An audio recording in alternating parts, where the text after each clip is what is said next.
5 মাসের এক শিশুকে গলা কেটে হত্যার অভিযোগ উঠেছে তার মায়ের বিরুদ্ধে। পরিবারের সূত্র বলছে, ভোরে শিশুটি কান্নাকাটি করছিল। তখন তার মা শিশুকে ঘরে নিয়ে গলা কেটে হত্যা করেন। এরপর রক্তাক্ত মরদেহ তার স্বামীর হাতে তুলে দেন। রংপুরের তারাগঞ্জে 15 সেপ্টেম্বর সোমবার ভোরে উপজেলার কুরসা ইউনিয়নের একটি গ্রামে শিশুটিকে হত্যার ঘটনা ঘটে। পরিবার সূত্র বলছে, ওই নারী মানসিকভাবে অসুস্থ। তিনি বেশ কিছুদিন ধরেই মানসিক সমস্যায় ভুগছিলেন। সোমবার তাকে চিকিৎসকের কাছে নেওয়ারও কথা ছিল।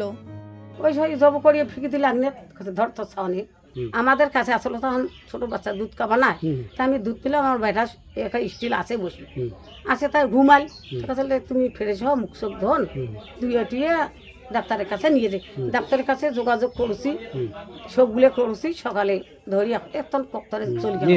হ্যাঁ, তারপর ওদের কাটাড়ি আছে, কাটিয়ে জব করে দিলে ফেলে নিয়ে তোর ঝগড়া কাজিয়ে ওনার কাছ থেকে কিছুই হয় নাই তো, মানে মাথার সমস্যা। হ্যাঁ, আর সেদিন বর্ষামে বাইরে হয়ে যাবার ধরছিল।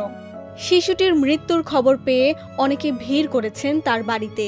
শিশুটির নিথর দেহ দেখে অনেকেই কাঁদছেন। এই শিশুর বাবা বলেন, কিছু বুঝে উঠতে পারছি না। কয়েকদিন ধরে বউ অসুস্থ, এজন্য বাচ্চাটা আমার মায়ের কাছে থাকতো।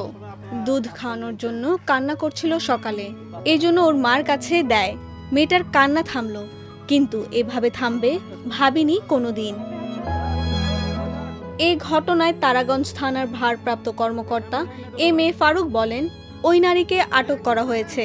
তিনি শিশুটিকে হত্যার কথা স্বীকার করেছেন। হত্যাকারী অর্থাৎ তার মাকে এবং হত্যাকাণ্ডে ব্যবহৃত যে অস্ত্রটা উদ্ধার করেছে। বাচ্চার শিরোধান তৈরি হয়েছে। সেই সাথে আমি বলবো যে আসলে এটা একটা আসলে দুঃখজনক ঘটনা।